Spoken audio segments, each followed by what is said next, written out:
My dear students, मैं प्रेम प्रकाश दोबारा महात्मा गांधी के सीरीज को लेकर फिर से आया हूँ द कैरियर हब के ऑफिशियल यूट्यूब चैनल से। आज मैं महात्मा गांधी के बारे में जो तथ्य इससे पहले पढ़ाया था उसी वीडियो को आज मैं कंटिन्यू कर रहा हूँ, जिसमें सबसे पहला जो नाम है, गांधी जी को हर व्यक्ति ने कुछ न कुछ नाम दिया। जैसे कहा क्या जाता है कि मान लिया जाए कि गांधी जी को चंपारण सत्याग्रह में, गांधी जी को चंपारण सत्याग्रह जब हुआ तो उस समय कोई नाम दिया गया, किसी ने भी नाम दिया, मतलब हर चीज़ में गांधी जी को कहीं ना कहीं कुछ नाम प्रदान किया गया। जैसे हमारे ब्रिटेन के प्रधानमंत्री कहा जाए विंस्टन चर्चिल, विंस्टन चर्चिल ने, ब्रिटेन के जो प्रधानमंत्री हैं विंस्टन चर्चिल, उन्होंने गांधी जी को अर्धनंग फ़कीर के उपाधि से नवाजा था। अर्धनंग फ़कीर की उपाधि से नवाजा था। किसने? तो विंस्टन चर्चिल ने। किसको? तो गांधी जी को। इसी तरह रविंद्रनाथ टैगोर, जो हमारे देश के एक महान हस्ती हैं, उन्होंने गांधी जी को एक नाम से नवाजा। किस नाम से नवाजा? अब ये बात आता है तो गांधी जी को महात्मा कहा। किसने कहा? तो रविंद्रनाथ टैगोर ने कहा। क्लियर है सर? अब मैं एक एक कर आपको बताता हूँ कि महात्मा गांधी के बारे में।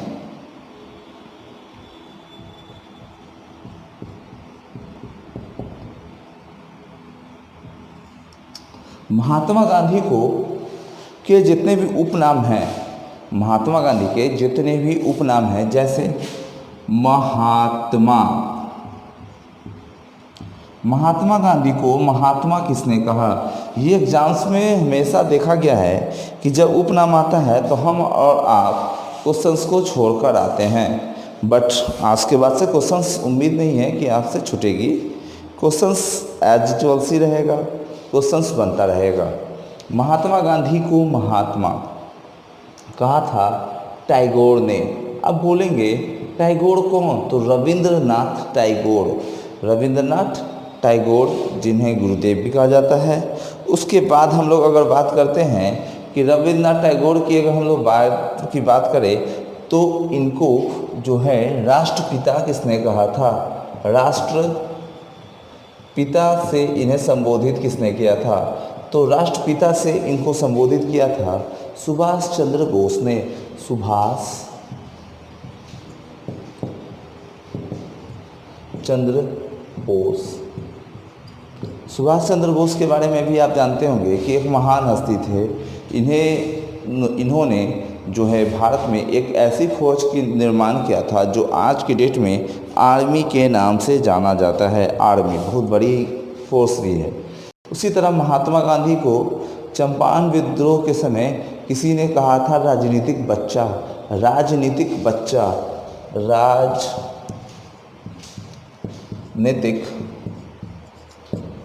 बच्चा। तो राजनीतिक बच्चा से इन्हें संबोधित किया था एनी बेसेंट ने। एनी बेसेंट ने, एनी बेसेंट ने किस नाम से संबोधित किया था? राजनीतिक बच्चा के नाम से। उसी तरह गांधी जी को द्वितीय विश्व युद्ध के समय विंस्टन चर्चिल ने, द्वितीय विश्व के समय तो नहीं, विंस्टन चर्चिल ने उससे पहले ही गांधी जी को जब द्वितीय गोल्ड मेज चल रहा था तो उस समय बोला था अर्धनग्न फकीर, अर्धनग्न फकीर। किसने कहा था? तो चर्चिल ने। विंस्टन चर्चिल ब्रिटेन के प्रधानमंत्री थे। ये सेकंड वर्ल्ड वार के समय वहाँ के प्रधानमंत्री थे। कौन थे? तो विंस्टन चर्चिल। उसी तरह कहा जाता है मलंग बाबा के नाम से भी गांधी जी को हम लोग जानते हैं। मलंग बाबा, मलंग बाबा, मलंग बाबा इन्हें कौन कहता है? तो उत्तर पश्चिम सीमा प्रांत के लोग, उत्तर पश्चिम सीमा प्रांत के लोग जो थे वे गांधी जी को क्या कहते थे? मलंग बाबा कहते थे। हार्ड मास का पुतला, हार्ड मास का पुतला, हार्ड मांस का पुतला, हार्ड मांस का पुतला के नाम से किसे जाना जाता था? तो हार्ड मांस का पुतला जो है वो इन्हें किसने कहा? सबसे बड़ी बात आता है कि हार्ड मांस का पुतला इनको किसने कहा? तो हम लोग एक बहुत बड़े व्यक्ति को जानते होंगे जिनका नाम है Einstein, Albert Einstein, Albert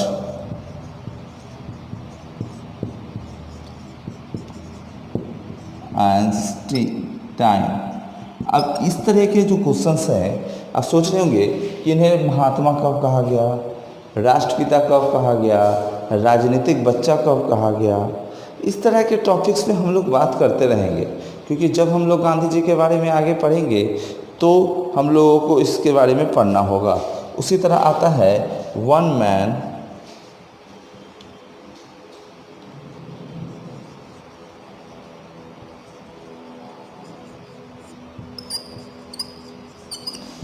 boundary force, इन्हें किसने कहा? तो वन मैन बाउंड्री फोर्स इन्हें कैसे होता? तो माउंट बेटन, किसने कहा? Mount batten. माउंट बेटन के बारे में आप जानते होंगे कि माउंट बेटन वे बंदा है जिसने देश के 2 भागों में किया, देश को आज़ाद करने के लिए भारत में आया था, तथा माउंट बेटन देश का अंतिम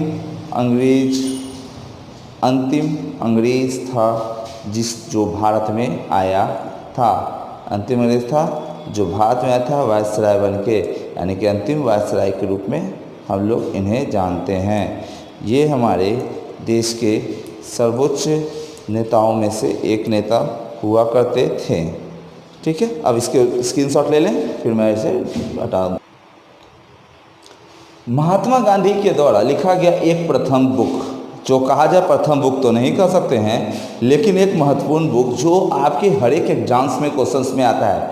हम लोग कभी ये नहीं देखते हैं कि सत्य के साथ मेरा प्रयोग, किसी भी पुस्तक में ये नहीं लिखा रहता है कहीं पर भी सत्य के साथ मेरा प्रयोग ज़्यादा। 99.9% जगह पर क्या लिखा रहता है? तो वो आप सोचो क्या लिखा रहता होगा, क्या लिखा रहता होगा? Experiment with my truth, experiment with my truth. लेकिन क्या एग्जाम्स में क्वेश्चन, मैं एग्जाम दे रहा था तो उस समय एग्जाम्स में क्वेश्चन आया कि who is the writer of the experiment with my truth. तो मैंने कहा अरे कौन है भाई, ये कौन है? दिमाग लग गया, क्योंकि मैंने पढ़ कर कौन किया था? सत्य के साथ मेरा प्रयोग, मैंने मारा, सच लिखा। तो बट उसमें एक चीज़ ये भी था कि वो उस ऑप्शन में महात्मा गांधी का जिक्र नहीं था। कहा गया कि महात्मा गांधी का नाम वहाँ नहीं था। अब वहाँ पे किनका नाम था? तो जिन्होंने कहा जाए कि इसका अनुवाद किया था अंग्रेजी में। अब मैं बात करता हूँ कि सत्य के साथ मेरा प्रयोग जो पुस्तक है यह किसके द्वारा लिखा गया? आप ज़रा सा गेस करके बता सकते हैं। तो सत्य के साथ मेरा प्रयोग जो पुस्तक है ये लिखा गया किसके द्वारा? महात्मा गांधी के द्वारा। महात्मा गांधी के द्वारा सत्य के साथ मेरा प्रयोग पुस्तक लिखा गया। सत्य के साथ मेरा प्रयोग क्या लिखा गया? पुस्तक लिखा गया। अब क्वेश्चन ये एग्जाम में आ सकता है कि ये जब पुस्तक जिस समय लिखा गया वो कौन सा लैंग्वेज था? लैंग्वेज कौन सा था? किस भाषा में लिखा गया? इंग्लिश, हिंदी, उर्दू? नहीं, इसे गांधी जी ने अपनी जो कहा जाता है लोकल लैंग्वेज में लिखा था। यानी कि गांधी जी कहाँ का रहने वाले, ये ध्यान रखिए, गांधी जी कहाँ करने वाले? गुजरात के। तो गांधी जी ने इसे किस भाषा में लिखा? तो गुजराती भाषा में। किस भाषा में लिखा? गुजराती भाषा में। गुजराती भाषा में। गांधी जी के सचिव का नाम आप लोग जानते होंगे।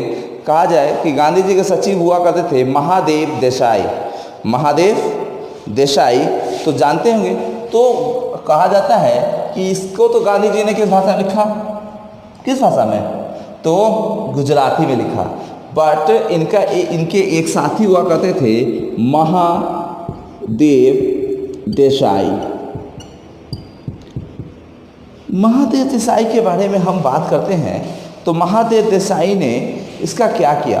तो महादेव देसाई ने इस पुस्तक का इंग्लिश अनुवाद किया। कौन सा अनुवाद किया? इंग्लिश अनुवाद किया। कौन सा अनुवाद किया? सब ध्यान से फिर सुनिएगा। कौन सा अनुवाद किया? इंग्लिश में अनुवाद किया। इंग्लिश में अनुवाद करने के बाद ये क्या हो गया? क्या हो गया? तो इसी को हम लोग क्या कहते हैं, ये ध्यान रखना है। तो इसका कहता है the story of my experiment with truth. क्या हो गया? The story of my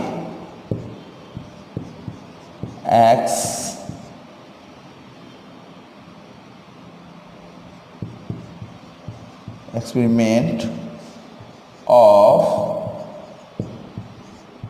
truth, यानी कि ट्रुथ का ना, यानी सत्य के साथ मेरा प्रयोग। यानी कि जब महादेव गोसाई ने इसका अंग्रेजी में अनुवाद किया तो इसका नाम क्या रख दिया?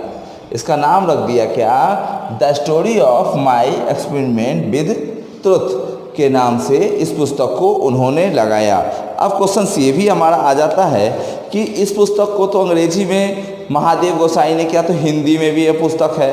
तो हिंदी में इस पुस्तक को कौन लेकर आया? तो हिंदी में इस पुस्तक को कौन लेकर, आप बता दो। तो काशीनाथ नाम सुने होंगे, नहीं तो सुन लें। काशीनाथ द्विवेदी ने इसका कैसा अनुवाद किया? हिंदी अनुवाद। अब क्वेश्चन ये है कि गांधी जी जब से थे तब से क्या? गांधी जी ने जब बुक लिखा, कब लिखा? अब ये बात आता है कि गांधी जी ने बुक लिखा, अरे सत्य के साथ मेरा प्रयोग है, this is the very famous book. कब लिखा? 1948 में गांधी जी की मृत्यु हो गई। उस समय लिखा? नहीं, गांधी जी ने उस समय भी इस पुस्तक को नहीं लिखा था। बीच का कुछ समय आपको बताता हूँ कि जो रेस्ट समय था उस समय लिखा गया था। इस पुस्तक को जो गांधी जी ने लिखा था वो टाइम क्या था? तो वो टाइम था 1925। गांधी जी ने कब लिखा? 1925 में इस पुस्तक को लिखा। क्लियर है सर? कोई दिक्कत? नहीं दिक्कत तो सुनिए। गांधी जी ने इस पुस्तक को कब लिखा? 1925 में इस पुस्तक को लिखा। इस पुस्तक में आप सोच रहे होंगे पूरे आज़ादी का तो नहीं, इस पुस्तक में गांधी जी के जन्म से लेकर, कहाँ से? जन्म से लेकर लगभग 1920 तक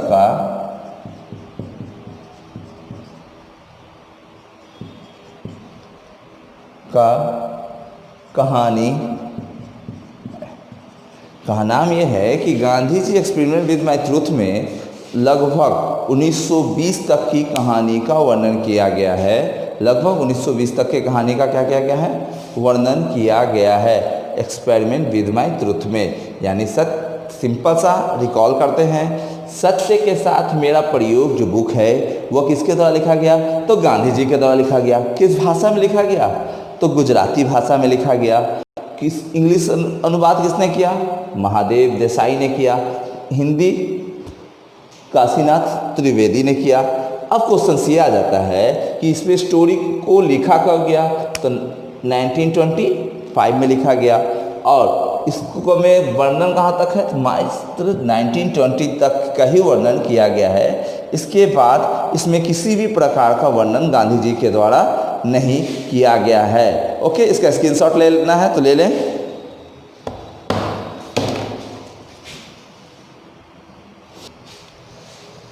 अब महात्मा गांधी के बारे में बात करते हैं। इससे लास्ट सीरीज में मैंने बताया था कि महात्मा गांधी भारत जब आए थे तो वे कब आए थे? 9 जनवरी 1915 को। 9 जनवरी 1915 को महात्मा गांधी भारत आए थे। 9 जनवरी 1915 को महात्मा गांधी भारत आए थे। जब महात्मा गांधी के बारे में हम बात भी कर रहे हैं तो सुने, 9 जनवरी 1915 को महात्मा गांधी भारत आए, बहुत अच्छी बात है। हम और आप भी जान रहे हैं कि महात्मा गांधी इस समय भारत आए। जब ये भारत आए तो इनके राजनीतिक गुरु गोपाल कृष्ण गोखले, राजनीतिक गुरु गोपाल कृष्ण गोखले है ना, गोपाल कृष्ण गोखले जो इनके राजनीतिक गुरु थे, उन्होंने क्या किया?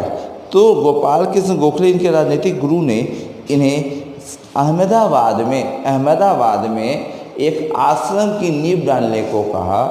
वे आश्रम जो है वे कौन सा आश्रम था? तो वे था हमारा साबरमती आश्रम। याद रखिएगा कि ये साबरमती आश्रम कहाँ पर है? तो अहमदाबाद में है। कहाँ है? अहमदाबाद में है। साबरमती आश्रम कहाँ है? अहमदाबाद में है। क्वेश्चन फिर से, साबरमती आश्रम कहाँ है? अहमदाबाद में। गांधी जी यहीं से अपने सारे सत्याग्रह को चलाते थे, अब क्वेश्चन ये भी है कि गांधी जी ने यहाँ से 12 मार्च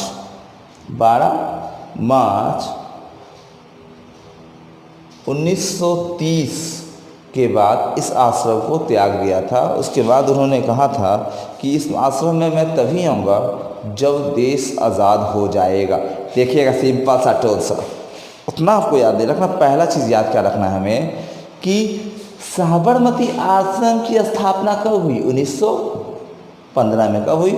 1915 में। क्लियर है? किसके कहने पे? तो गोपाल कृष्ण गोखले के कहने पे। कौन थे गोपाल कृष्ण गोखले? तो महात्मा गांधी के राजनीतिक गुरु। भैया महात्मा गांधी के राजनीतिक गुरु थे। और क्वेश्चन है कि गांधी जी भारत कब आए? तो 9 जनवरी 1915 को। और आपको बता दें कि गोपाल कृष्ण गोखले बहुत अच्छे व्यक्तित्व के एक व्यक्ति थे, वो एक पेशे से वकील भी थे। अब उसके बाद गांधी जी का सबसे बड़ा सत्याग्रह में भाग लिए। तो गांधी जी ने 1917 में एक सत्याग्रह भारत में पहला, क्वेश्चन ध्यान से सुनिएगा, भारत में पहले सत्याग्रह को उन्होंने संभाला।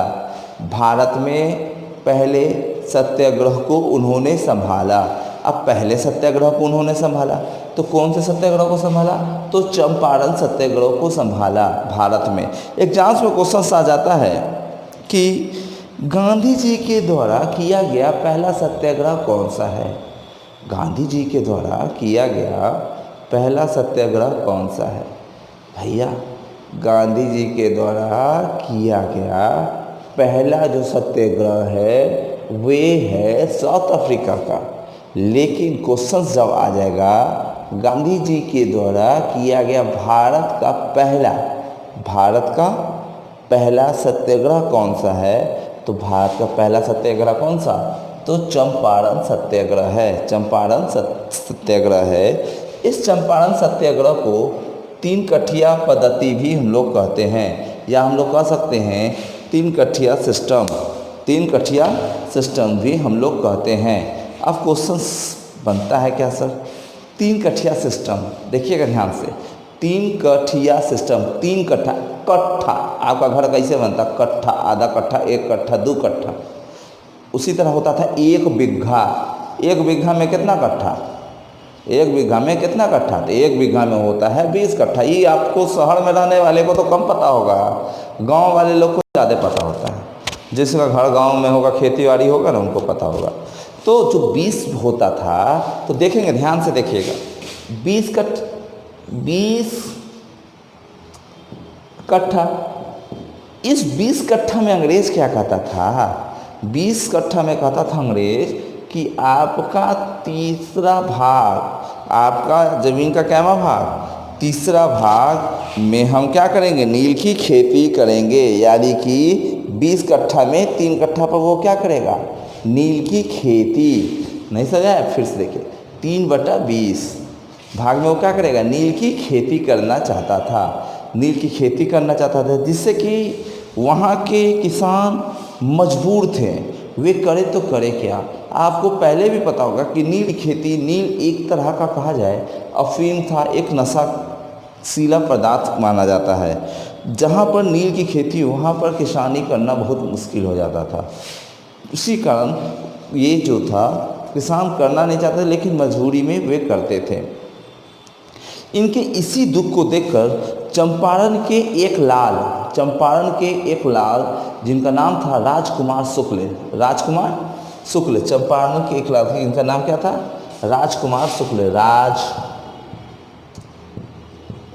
कुमार शुक्ल, चंपारण के एक लाल थे राजकुमार शुक्ल ने, उन्होंने इस आंदोलन में आने के लिए गांधी जी को क्या किया, आमंत्रित किया मतलब गांधी जी को। आप सोचेंगे भाई राजकुमार शुक्ल को गांधी जी कहाँ भेंट हो गए, अब तो सबसे बड़ा दिक्कत है सर, राजकुमार शुक्ल को गांधी जी कहाँ भेंट हो गए, घर पे तो हुए नहीं होंगे, मार्केट में तो, साउथ अफ्रीका में इतने बड़े बड़े कारनामे करने वाले बंदे को कौन नहीं जानता, आप नहीं जानते, हम नहीं जानते, सब कोई जानते हैं।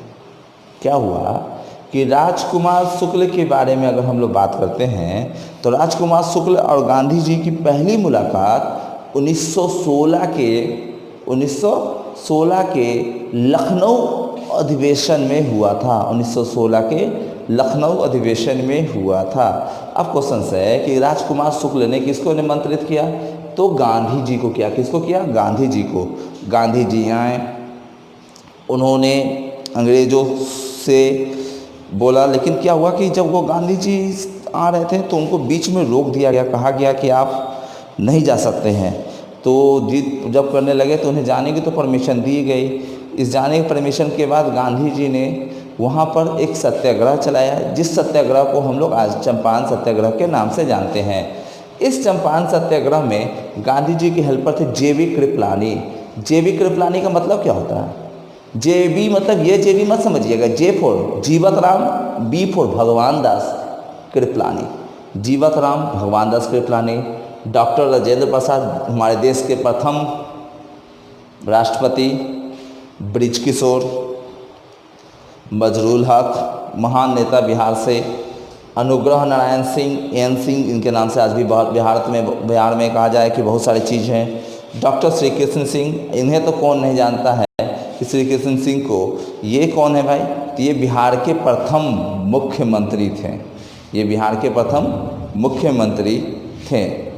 अब है कि जब गांधी जी ने आंदोलन किया, गांधी जी जब वहाँ पर आंदोलन करने लगे, उन्होंने कहा कि इस तरह की अन्याय नहीं होना चाहिए, ये नहीं होना चाहिए। उन्होंने सत्याग्रह को जब आगे बढ़ाया तो जो नील की खेती करवाने वाले जो अंग्रेज हुआ करते थे, उन्होंने क्या किया कि इस बात को लेकर वे कोर्ट में चले गए। कहाँ चले गए, कोर्ट गए। कोर्ट में जाने के बाद फिर वहाँ के कहा जाए कि माना गया कि मज़दूरों को जो उनका हक है वे उन्हें वापस कर दिया जाए, मज़दूरों को उनका हक क्या कर दिया जाए, वापस कर दिया जाए। जिससे कि क्या हुआ कि चंपारण के किसानों को 25% का हर्जाना अंग्रेज़ों के द्वारा दिया गया। यानी सिंपल सा कहें कि 25% राशि उन्हें लौटाई गई, उन्हें दी गई। कितने परसेंट राशि उन्हें दी गई, 25% राशि उन्हें दी गई। और इसी के साथ गांधी जी के द्वारा भारत में किया गया प्रथम सत्याग्रह, भारत में किया गया प्रथम सत्याग्रह सफल हुआ। अब क्वेश्चन है कि गांधी जी को के इस सत्याग्रह में सफलता, उनके इस लक्षण से प्रभावित होकर रविंद्रनाथ टैगोर ने इनको क्या कह दिया, अभी थोड़ा देर पहले मैंने बोला था रविंद्रनाथ टैगोर ने क्या कहा, जल्दी से सर, हाँ जब बात बोले महात्मा, क्या बोला था, महात्मा। एनी बेसेंट ने इसी आंदोलन में इनको कहा था राजनीतिक बच्चा, क्योंकि तुरंत होता है ना। अभी मैं क्या कहूँगा, अभी एक होता है कि बहुत ज़्यादा जीनियस, एक कम जीनियस, उसी तरह का बात किया, राजनीतिक बच्चा के नाम से उपाधि दिया। ये उसके बाद गांधी जी ने इस आंदोलन को जिताया, किसानों को उसके हक दिलाए, और उसके बाद गांधी जी का यह पहला सत्याग्रह सफल हुआ। अब इसे स्क्रीनशॉट ले लें, फिर मैं इसे रब करूँगा।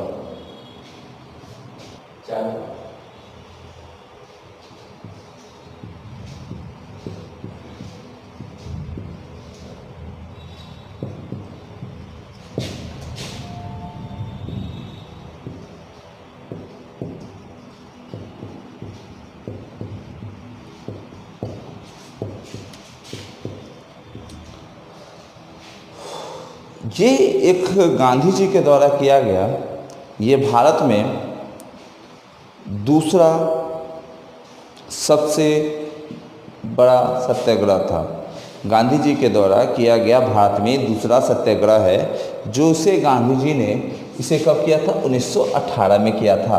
आप सोच रहे होंगे कि इसका कारण क्या था। तो इसका कारण क्या था सर? इसका कारण था प्लेग, बोनस विवाद। आप सोचेंगे प्लेग क्या था, तो आपको याद होगा कि उस समय प्लेग नाम की एक बीमारी आई हुई थी, उसी को कहते थे प्लेग बोनस विवाद। जब प्लेग बीमारी चल रही थी तो उस समय मिल मजदूरों के लिए प्लेग बोनस का वादा किया गया था। लेकिन जो प्लेग बोनस के जो इन लोगों ने वादा किया था, वे प्लेग बोनस जैसे ही बीमारी ख़त्म हुई, मिल मालिकों ने ये बोनस देना ही छोड़ दिया। मिल मालिक भूल गए कि बोनस भी दिया जाना है, जिसके विरोध में सारे मजदूर खड़े थे, जिसका कहा जाए कि गांधी जी ने उनका समर्थन किया। अहमदाबाद में गांधी जी ने उनका समर्थन किया।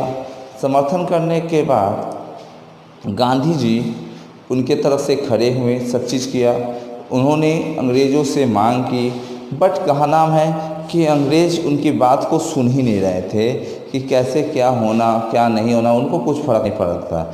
जिसके बाद गांधी जी ने क्या किया, जिसके बाद गांधी जी ने आमरण अनशन पर बैठ गए। आमरण अनशन पर क्या हो गया?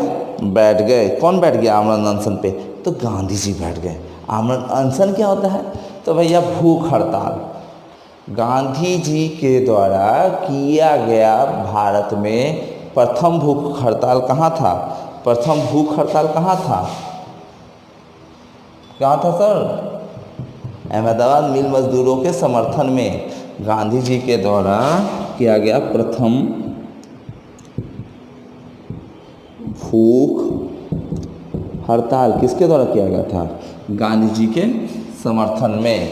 प्रथम भूख हड़ताल गांधी जी के समर्थन में किया गया था। गांधी जी का इसमें मांग था कि मजदूरों को कम से कम 35% बोनस मिलना चाहिए। कम से कम कितना प्रतिशत बोनस मिलना चाहिए? 35% बोनस मिलना चाहिए। लेकिन मालिक मानने को तो तैयार थे नहीं। वे लोग चले गए कोर्ट में। कोर्ट में जाने के बाद क्या हुआ? फिर से फैसला किसानों के पक्ष में आया और किसानों ने इस फैसले का स्वागत किया। गांधी जी एवं किसान से मान गए और यह गांधी जी के द्वारा दूसरा सबसे सफल आंदोलन रहा। अब बात ये आता है एक समरी रूप में, गांधी जी ने अपना पहला सत्याग्रह कहाँ शुरू किया? कहाँ किया? क्लियर? कहाँ किया? तो गांधी जी ने अपना पहला सत्याग्रह शुरू किया साउथ अफ्रीका में। भारत में किया गया पहला सत्याग्रह चंपारण। भारत में किया गया पहला भूख हड़ताल, भारत में किया गया पहला भूख हड़ताल अहमदाबाद मिल मजदूरों के समर्थन में। भारत में किया गया भूख हड़ताल अहमदाबाद मिल मजदूरों के समर्थन में। उसके बाद कहते हैं कि गांधी जी की आत्मकथा का नाम सत्य के साथ मेरा प्रयोग। सत्य के साथ मेरा प्रयोग किस भाषा में? गुजराती भाषा में लिखा था। Clear sir? ये टॉपिक था। आज टॉपिक्स को मैं ज़्यादा नहीं बढ़ाता हूँ, यहीं पर रोकता हूँ। कल के में मैं बात करूँगा खेड़ा सत्याग्रह, खेड़ा आंदोलन के बारे में, रॉलेट एक्ट, खिलाफत आंदोलन, इस तरह के टॉपिक्स को धीरे धीरे लेके मैं चलता रहूँगा, डिटेल देता रहूँगा। प्लस दूसरी सबसे बड़ी बात, वीडियो को पूरा देखेंगे, वीडियो को पूरा देखें। वीडियो को देखने के बाद अगर वीडियो अच्छा लगे उसे लाइक करें, सब्सक्राइब करें एंड शेयर करें। सिंपल सा word, like, subscribe and share दोस्तों से करें, जिससे कि यह वीडियो ज़्यादा से ज़्यादा लोगों के पास पहुँचे। Okay, good bye.